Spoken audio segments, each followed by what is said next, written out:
Chapter 9. Cedra Dalindron. With only a vague idea of where he might be, the Prince of Crysin headed west, into the rising sun. He avoided open areas where he could be easily spotted, sticking to the denser parts of the sloping forest and keeping a wary eye out for movement. Trolls were notoriously territorial, and the mock tribunals they gathered to pass judgment on trespassers were a farce meant to torture, humiliate, and show dominance over their enemies as much for sport as for justice. The tribal leaders would often invite members of neighboring tribes to the trials to demonstrate their strength. It was a not-so-subtle warning to deal squarely with them or face harsh consequences. Troll politics, Jaden had been taught, were akin to holding a knife to someone's throat to demand peace and cooperation. If he were to run into a group of hungry trolls, of course, they would not bother with even the semblance of such a trial before deciding to cook him, prince or not. There was one thing that trolls did genuinely like about humans. The land soon began to flatten out. Cresting a small rise, he looked back to see if he recognized any of the peaks, but a thick canopy of branches obscured his view. In order to get his bearings, he would have to go above it. A nearby pine tree looked climbable, if a little pitchy, so he jumped up and grabbed a low-hanging limb. Pulling himself up took more effort than it should have. He felt like he hadn't slept or ate in a week, not just a full day. General Carthagian had always harped on him about keeping his body fit, at its maximum potential for whatever circumstance might arise. The general would have shaken his head in dismay at the scrawny figure struggling to shimmy its way up a tree. Jaden almost laughed at the image. He would have given anything for his old mentor to be there now, no matter what admonishments the stern man would deal out. He doubted that Eckenroy was alive, though. Since the last time he had seen him, he was half buried in a cave-in, with Hysenthor's men moving in. That thought stole the laughter from his throat. Eventually, he made it to the upper branches of the pine, with only a few scrapes and a little stickiness. He could see the snow-capped peaks clearly, one mountain to the north towering above all others, Mount Motherwin, the topless mother of the north.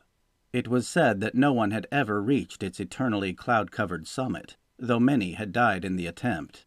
To the northeast stood Mount Rashitu, its jagged top like a dagger thrust menacingly toward the sky. East and only slightly south was the peak of Rashitu's sister mountain, the pristine Calalon, its perfect shape belying the dangers of its high places. Jaden surmised that he had passed beneath Calalon and come out somewhere between the two sisters. That would put Winthorn Lake directly to the west, and, looking over his shoulder, he could see the vague outline of a large treeless area, confirming his suspicion. Skirting the lake to the north was out of the question. The troll population was more concentrated there, and it would take him too close to the Fated Lands, which were rumored to be haunted. Whole armies had been swallowed by its untamed wilderness, most notably that of Halyan Ryanthorn himself, Crysin's founder, who had marched there at an extremely old age. Surrounded by his most trusted veteran troops, as the story went, the adventurous king had vowed to push to the very heart of the region and uncover a great treasure that was said to reside there. They were never seen or heard from again. On the southwestern shore of the lake sat Mora, the ancient walled city that was once the capital of the Ryanthorn lands, and was still a cornerstone of the kingdom's economic foundation. Situated near the Eastwood Trail, it guarded the main trade route between Crysin and the Middle Kingdoms. Mora held a tenuous peace with the troll tribes bold enough to lay claim to land this far south. When the peace was broken, as it often was, the city was content to let the trolls smash their fists against the enormous stone wall that encircled it. Peace was easily bought again with a few cases of rum or a barrel of Brineport ale. The most important thing about the city, to Jaden, was that there were bound to be troops there still loyal to the royal family. It was a start. Mindful of his weakened condition, he carefully lowered himself from branch to branch. A long fall bouncing off tree limbs would do nothing to help his predicament. At last, he was dangling from the bottom branch, and a short drop put him back on solid ground. The continued growling in his stomach was an unnecessary reminder that he needed to eat, soon. He had nothing but the scimitar to hunt with, but there might be a few bushes that would yield edible berries even this early in the season. Coincidentally, he was thinking about what he would not give for a good bow when he saw the girl. She was dressed in what might once have been leather trousers, a dark shirt, and perhaps a wool-lined leather vest. It was difficult to tell through the stains and caked-on mud. Her attire blended in so completely with the surroundings that if he had not looked exactly where he had, he surely would have missed her. Long curls of what appeared to be deep auburn hair, mud was matted all through it as well, cascaded down past her shoulders, ending in a tangled mass of protruding ends. She was close to his own age, maybe a little older, and she had a bow. In fact, she had an arrow nocked, and the string was drawn back to her cheek. He hardly felt the arrow as it passed through the muscle of his shoulder. It was the back of his head connecting with the tree behind him that really hurt. The shot had pinned him against the old pine tree as surely as if he were glued to it. Is this a bad dream? No, those thoughts are behind me now. The pain finally sprang to life in his shoulder when he tried to move, and he gritted his teeth against the swelling nausea that threatened to drown him. The girl approached slowly, her lip curled up in a savage snarl. A closer inspection of her ragged form revealed that she was not in very good shape herself. Dried blood was caked in with the dirt that covered her, and she was so thin that he could see the outline of her bones in places he was sure there should have been more flesh. The crazed look in her crystal blue eyes, as she stared at him with open hatred, completed the image. All in all, she looked something like a starved rabid dog that had decided it was going to kill him. It was hard to believe that the girl, young woman, he corrected himself dizzily, could even draw the string back on the enormous bow that she propped against the tree beside him. She could not have weighed more than 100 pounds, sopping wet. The bow was carved from ash wood, stained dark as was the popular style in Crysin, but the craftsmanship was well beyond what he would have expected from the average Crysinian longbow. Intricate carvings of dragons in flight ran its entire length. She leaned a plain quiver next to it and removed a long dagger from the dingy cloth belt tied around her waist. Then she turned to him, unhurried, malevolent intentions plain on her face. "Please," he managed hoarsely, "there is so much I have left to do. I cannot die now. I am not your enemy." She ignored his pleas for mercy. "You can rot with the rest of your kind," she snarled, and plunged the dagger toward his middle. Everything after that seemed to happen in slow motion. He caught the blade near the hilt with his left hand, slowing its forward momentum, but gouging his palm deeply in the process. His right hand was a step behind, his wound shooting jolts of pain down from his shoulder. The steel tip pierced his skin before he managed to stop it completely. The girl shoved ferociously on her end, putting everything she had into it. They were locked in a silent struggle that he could not hope to win. Slowly, the dagger began to slip further into his gut, the slick blood on his hands making it impossible for him to hold it back any longer. His weakened right hand slid up over the weapon's hilt, making contact with one of the girl's fingers. As soon as their skin touched, a tingling sensation rushed through his body. Her eyes went wide. The pressure on the dagger stopped. She stumbled backward, the dagger tumbling from her hand, a look of horror on her face. And then she screamed. A root caught her heel, and she went down in a heap. Scrambling farther away from him, she sat on the ground with her hands covering her eyes, rocking back and forth, continuing to let out lesser screams in little bursts. Pinned to the tree as he was, Jaden could only watch in a detached sort of fascination, and pray there were no trolls close enough to hear. He covered the small wound in his gut with his right hand as best he could, keeping his left hand clenched in a fist to help stem the bleeding from his palm. If the tip of the dagger had pierced his stomach, there was not much hope for him, but he refused to just give up and die for the sake of having it over with. It may have just been his imagination, but the world seemed to be slowly fading back to what it had looked like in Benwi Druania. He half expected to see the glowing party of warriors still battling the strange lizard-demon creatures and that horrible Vendale thing that had somehow spoken inside his head. The young woman's little screams eventually transitioned into sobs, and then to silence. They remained as they were for several agonizing minutes, the girl sitting quietly, her hands over her eyes, and Jaden stuck to the tree, bleeding. He tried to make some sense of what had happened as his ragged breath turned to puffs of fog in front of him. The wind had died down to a slight breeze, barely audible in the treetops. Even the birds were silent, perhaps sensing that something was not right on top of the little hill. A passer-by would have no idea that anything was out of place unless they stumbled directly onto the unlikely pair. The pain in his shoulder finally caused him to moan, breaking the stillness of the crisp morning air. His potential demise looked up at him through her tears. "Are you real?" she asked in a near whisper. "I think so. Why did you shoot me?"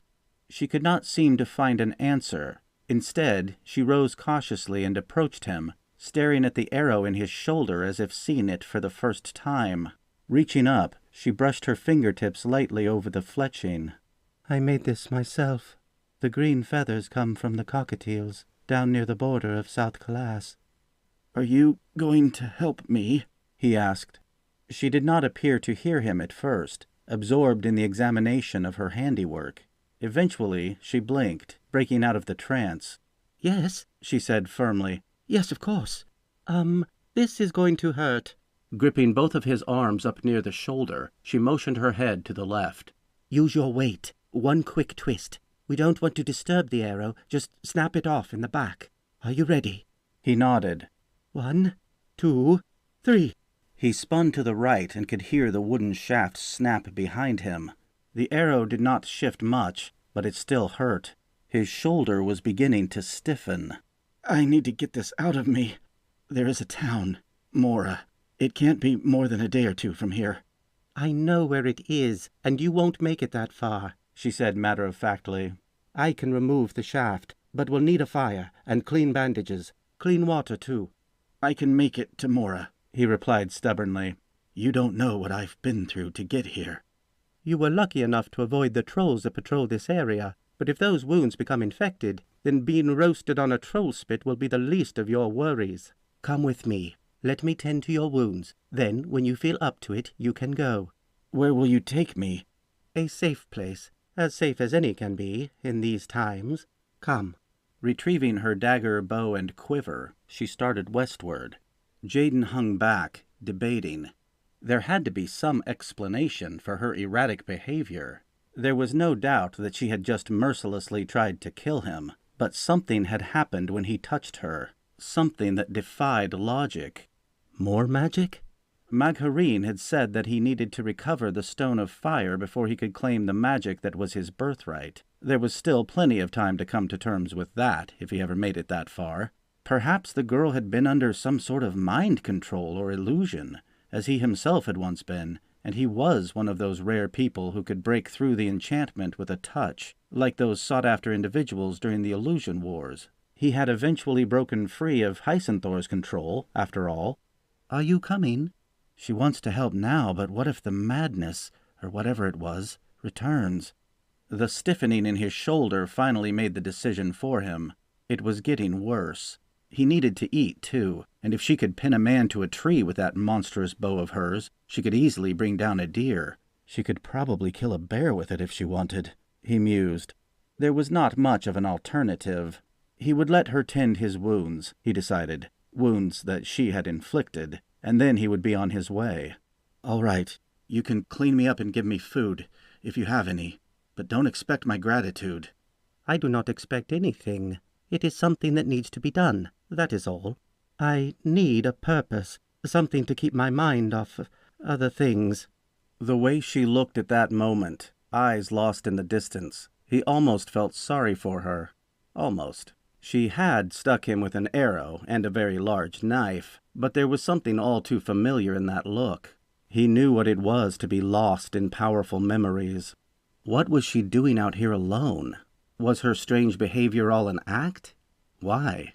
Too many questions. There were always too many questions, and he hated not knowing the answers to any of them. They headed west for less than a mile before turning directly south. When he asked why they had not cut through in a straight line, she explained that they had skirted the boundaries of a large troll encampment. She did seem to know her way around the forest, at least. If he could only manage to survive his wounds, then running into her might turn out to be a blessing in disguise. "Who are you?" he asked as they walked. "And how did you end up this far out in the woods?" Without warning, she spun, pushing him up against a tree. He grunted as the impact jarred his injured shoulder. "Not again?" "Sorry," she whispered, then mouthed the word trolls.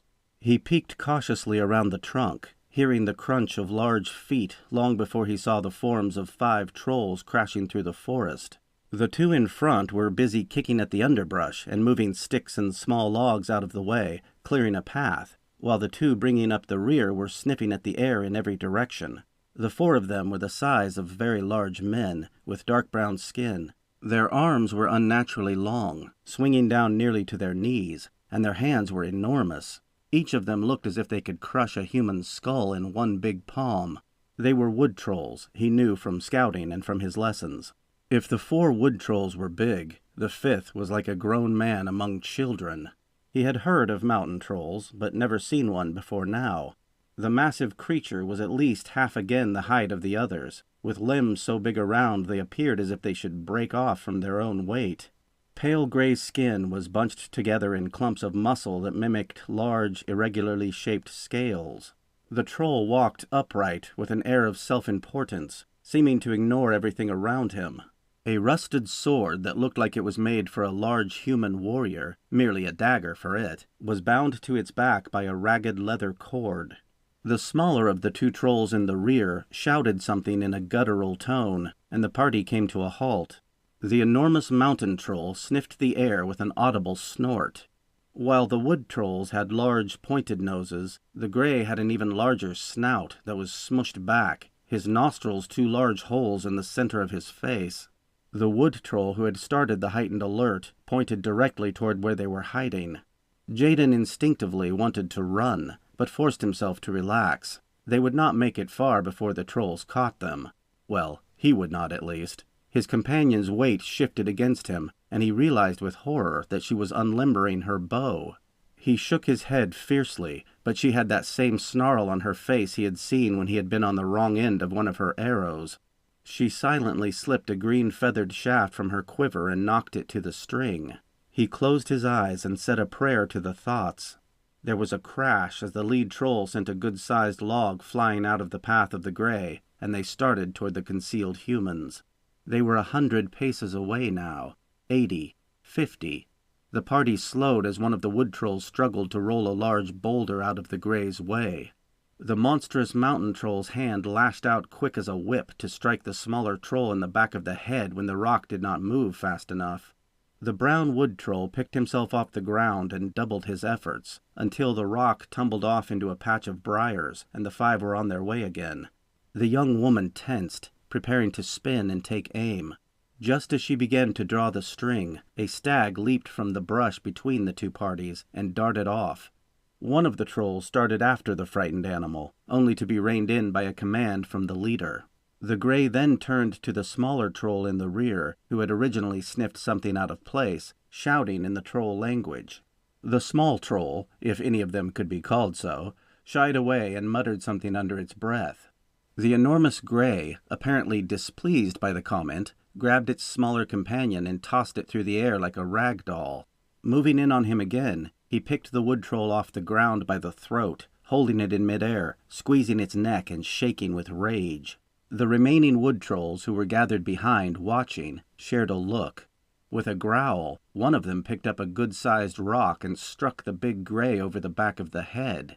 The mountain troll dropped the smaller troll and stumbled to one knee. The others quickly pounced on it, pounding with their fists and tearing at its flesh with their teeth in an effort to bring it down.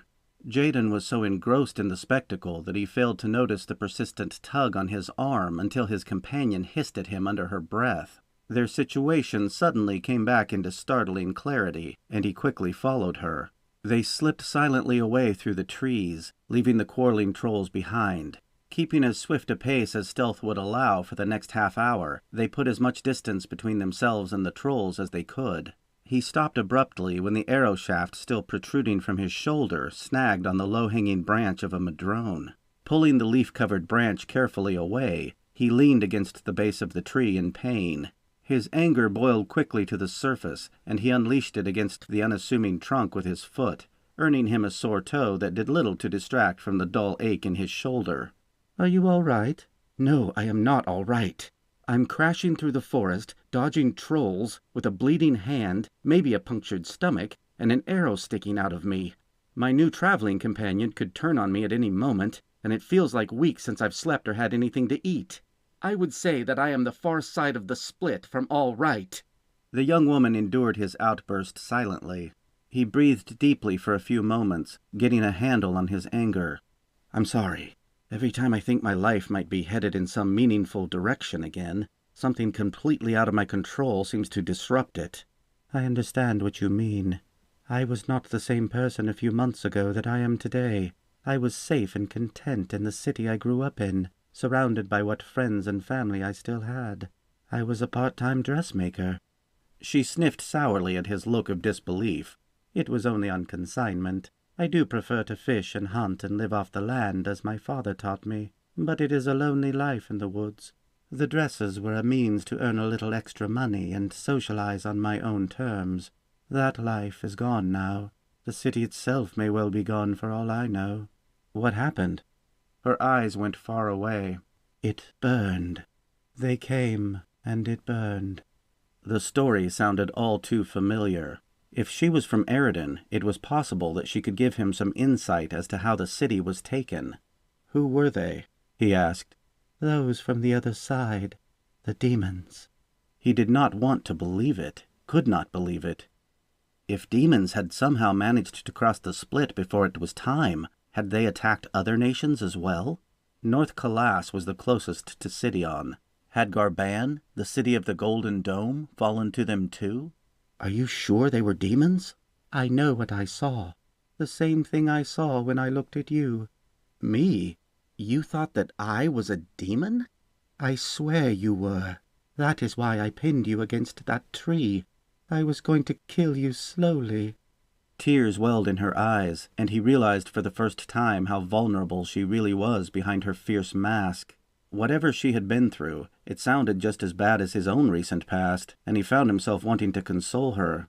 "What is your name?" he asked. "Cedra Dalendrin. I promise you, Cedra Dalendrin, that I will do everything in my power to see that the life stolen from you is returned."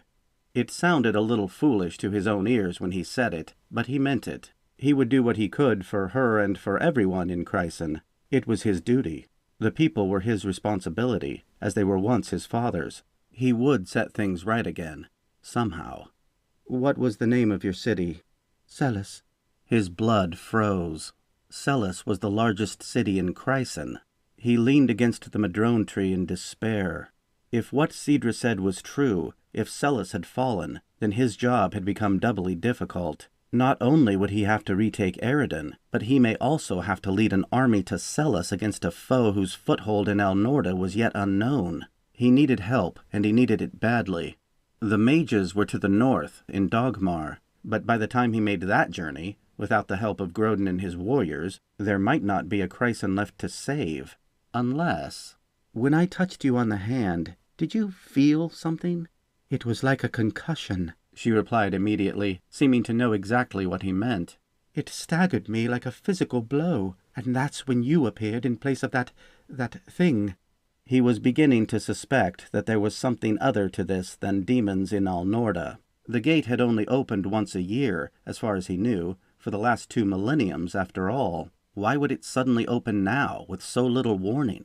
If he was right, and he prayed that he was, then maybe there was still time. But he had to take care of himself first. He was about ready to drop. "Are you a wizard?" He laughed bitterly. "No, definitely not. I don't know what happened when we touched exactly, but it was not magic. At least not that kind of magic. Or was it? Who am I? But you have some idea of what it might have been? Perhaps." The throbbing in his shoulder was almost unbearable now, and he felt a rush of lightheadedness. "I might need to sit down for a moment, I think." Cedra approached him with a worried look on her face. She reached for his shirt, and he pushed her hand away instinctively. "What are you doing?" "Checking the wound." "Oh, sorry." He let her unbutton the top of his droka tunic. He knew that he probably looked as malnourished as she did. Not that it mattered. "Why would it matter what I look like?" Your clothes are strange. Are you from the East? No, I can't explain it right now. You are soaked in blood. She ripped a small section of shirt and pulled the torn cloth back gently, uncovering the wound from the arrow. He tried not to show his fear at her sharp intake of breath. By the thoughts, how are you still standing? The cave is close. We must keep moving. Is there food at this cave? All that you can eat, I promise. Here, put your arm around me. I can take some of your weight. My legs are fine. He was feeling woozy.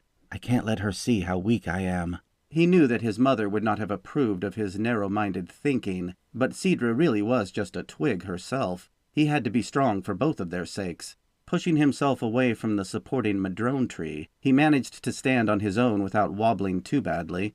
Take me to this cave, please. The cave was located near the top of a thickly wooded hill, completely hidden from view until they were literally on top of it. There was a short shimmy down a narrow crevice, followed by a low crouch through the ragged opening, neither of which were simple undertakings for Jaden, who was reduced to using his cut left hand since the right one had gone completely numb, and it opened into a spacious cavern. There was a fire pit near the center with a small hole in the ceiling where smoke could escape. Take off your shirt and lie down, the young woman ordered. Sidra. Her name is Sidra something or other. The soft bed of fur over straw and leaves near the fire pit looked far too inviting for him to argue. She passed him a water skin, which he gulped from eagerly, and a bundle of dried, salted fish wrapped in a simple strip of leather tied with a cord. The tough meat tasted better at that moment than anything he had ever eaten. Sidra moved to a stack of wood against the back wall and immediately went to work with her long knife, a different one this time, which made him wonder exactly how many she had. Within moments, there was a pile of shavings in the center of the fire pit. Striking a hatchet that had appeared from somewhere against a flint rock, she caught a small spark on a wad of lint that she pulled from the tops of a pair of dry stockings. She blew the spark to life against the cotton tinder, and within minutes there was a warm blaze making headway against the chill of the cavern. Jaden watched the shadows dance and play against the wall as she poured water from a wooden bucket into a black iron kettle to boil. A final beam of light streamed the sun's last direct rays down through the small hole in the ceiling before the world tilted on its axis just enough to choke them off. The shadows flickered, becoming images, figures. He did not feel hot, but was sweating nonetheless, and his mouth was dry, even though he had just taken a drink. How is it that the trolls don't know about this place? He asked groggily. It belonged to a pair of wood trolls when I found it. They are buried nearby, just deep enough to keep the stink from attracting predators. What if someone sees the smoke? Why are my teeth chattering? We will have to risk it, she replied as she tore long strips from what appeared to have been a nightgown. It will be dark soon enough, and even trolls don't like to leave their own fires at night in these woods. She sprinkled something into the boiling water that had a peculiar, medicinal smell. It reminded him of the concoctions the physicians back home often brewed. What is in the kettle? Night bloom powder. The fumes will numb the pain somewhat. A poultice of yarrow will help your body fight infection. You're lucky I still have some. Be quiet now. Breathe in the fumes and try to relax. Numb? He was already numb. The figures on the wall were clearer now. They had faces. He knew them. As he stared, one detached itself from the rock and moved forward, bending over him. It is not your time yet, little one, said the female warrior. Lillian was her name. There was a grunt from behind her, and another shadow solidified into Grodin. Humph, nice to see you missed us, but she's right. You can stay for a few moments, and then you must go. Something was happening. There were hands on him. He felt pain, but it was distant. Easy, said a new voice. Magharine was there. She laid her hand on his forehead, but he felt nothing. The worst has passed, I think. Sleep. And sleep he did. The fire was burning when he awoke. The arrow was gone, and there were bandages wrapped around his chest, looping under his arm and up over his shoulder. The stiffness was gone too, replaced by an aching soreness as if the area from his collarbone down to his lowest rib was one large bruise. He gently probed where the shaft had been. It was painful, but he wanted to confirm that there was nothing still embedded inside of him. As far as he could tell, the young woman had been true to her word. A smaller bandage was wrapped around his left hand, covering the cut on his palm. He likely wouldn't have his full grip for a week or so, and yet another covered his midsection. The dagger must not have penetrated as far as he had feared, judging by the fact that he was still alive. The woman, Cedra was her name, he remembered, was propped in the corner, asleep, the silhouette of her bow leaning against the wall close beside her. He almost didn't recognize her. The dirty creature who had snarled at him like an animal on their first encounter had been replaced by a vibrant redhead. She was tan for someone with her hair, and closer to his own age than he could have realized through the mud. "She's beautiful," he mumbled aloud. He had not intended to do so. Apparently, the night bloom had numbed more than his body.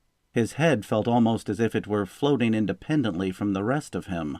It was true, though. She had miraculously transformed into one of the prettiest women he had ever seen. She was nothing like Magharine, with her timeless perfection and her eyes that saw through you. Cedra was more human. She had a natural quality about her that he could not look away from. Her lips were full, parted slightly as she lay deep in slumber, as if waiting to be kissed. Her slender form was not scrawny, as he had thought at first, but curved almost voluptuously in what seemed to be just the right places. How had he been previously unaware of her features? Her slightly upturned nose, the light spattering of freckles on her perfect cheekbones, the curve of her hip. He forced himself to turn away, embarrassed at his own thoughts. The medicine had dulled his senses. That had to be it. This stranger's body was the last thing he needed to be thinking about right now, with so much to be done. Besides, he was an extremely dangerous man to be around. There was one of two things in his future: a quick death or a long war. He was resigned to this, but how could he ask another to entangle themselves with him romantically, even if they did return the physical admiration? That kind of comfort was a world away from where he was now. Cedra stirred in her sleep, moaned something unintelligible, and stretched her legs. Her blue eyes blinked open, and she sat straight up, her hand straying unconsciously toward her bow. Realizing there was no immediate threat, she pulled her own fur blanket up from where it had fallen away, covering her exposed undergarments. Jaden realized he had once again been staring mesmerized at her bits of flesh, like a deer into torchlight. "No more night bloom for you." "Good morning," she greeted him. "Is it morning?" "Close. It's nearly dawn, I imagine. I tend to wake up at the same time every day. I wish we could see the sunrise." She gave him a strange look. "It's been a while, that's all. I've been away. I'm sorry. My head is, He kicked himself mentally, remembering that he needed to be careful how much he told people. Druania may not be the haven of safety it once was, but he was sure the underground denizens would not appreciate him blabbing about their existence to everyone he came across. Not that anyone would believe the things he had seen without some serious convincing on his part, but still, it was best to be safe. Crysin was no longer the friendly place he remembered from his youth either.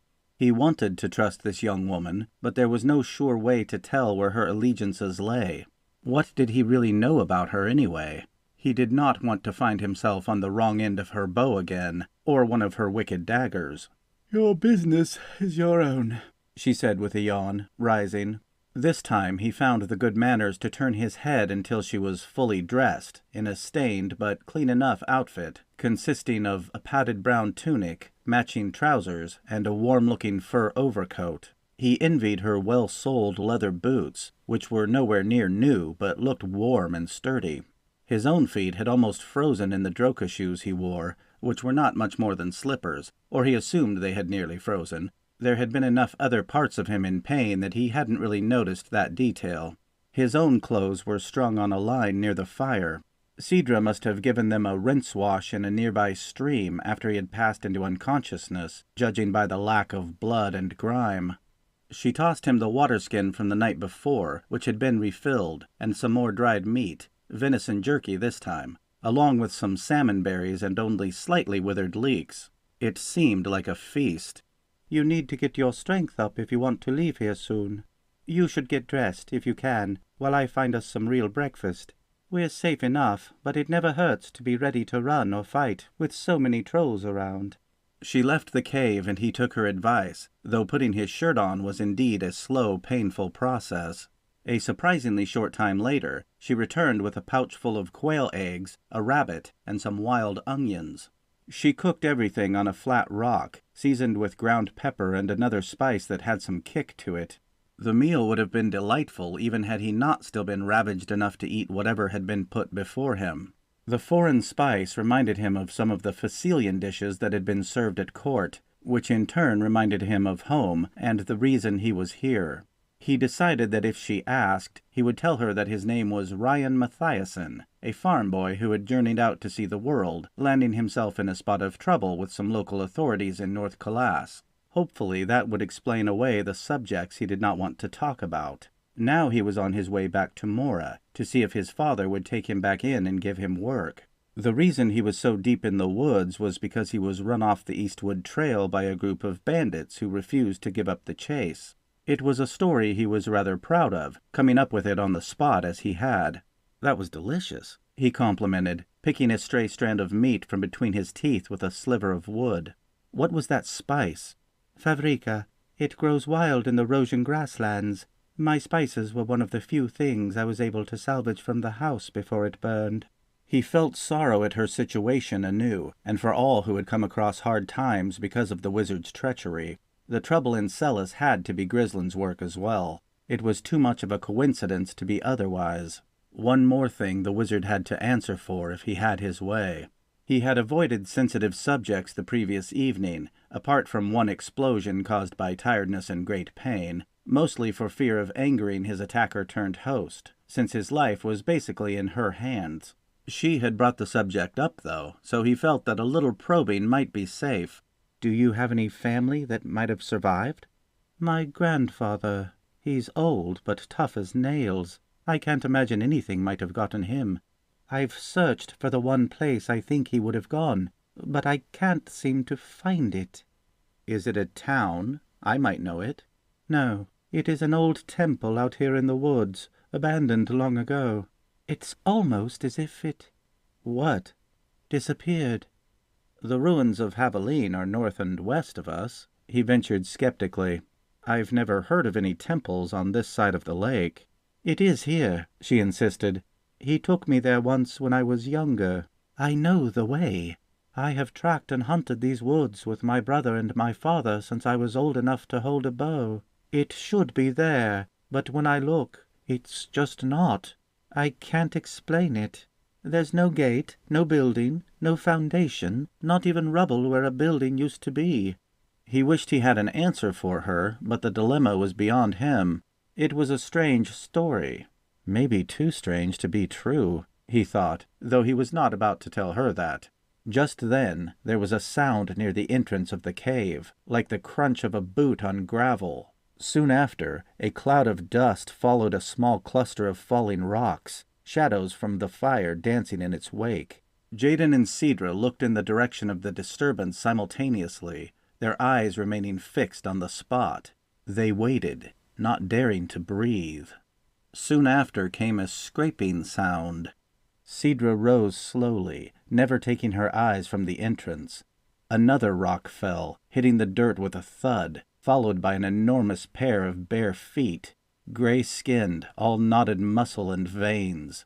A cruel, flat-nosed face filled the opening, and the mountain troll began to squeeze through. The creature's shoulders brushed both sides of the tunnel. Cedra dashed for her bow. Her hands were steady as she pulled an arrow from its quiver, fitted it to the string, drew, and spun in one fluid motion. She was unbelievably quick, but the troll was like lightning. Jaden had never seen something so big move so fast. The beast popped into the open space of the cave and crossed the distance in one stride, slapping the weapon out of her hands. The arrow shot up, struck the rock of the ceiling, and fell harmlessly to the ground in splinters. The troll grabbed Cedra's arms, pinning them to her sides.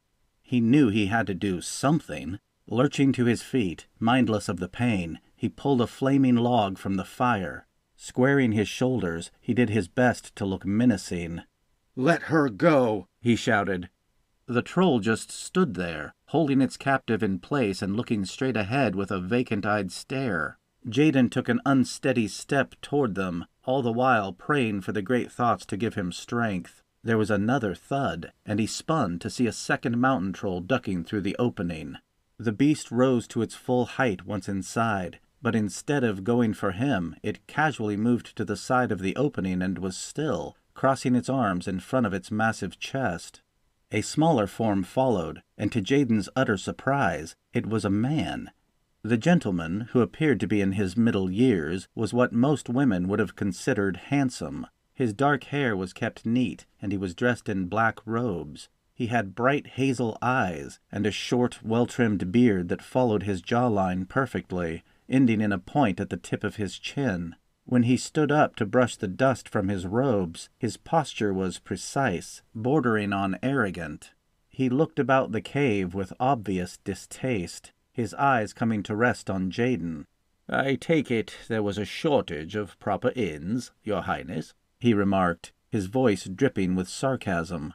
"State your business or leave us in peace," Jaden growled after the initial shock had worn off.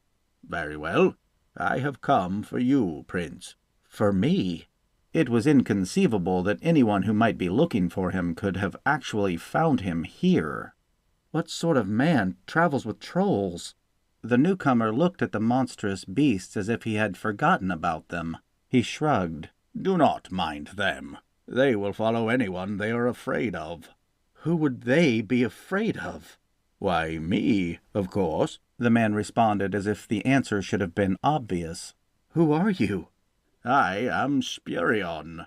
The man followed the pronouncement with a subtle flourish of his voluminous sleeves. Jaden's first instinct was to laugh, but he caught himself. After what he had seen lately, he supposed that anything was possible.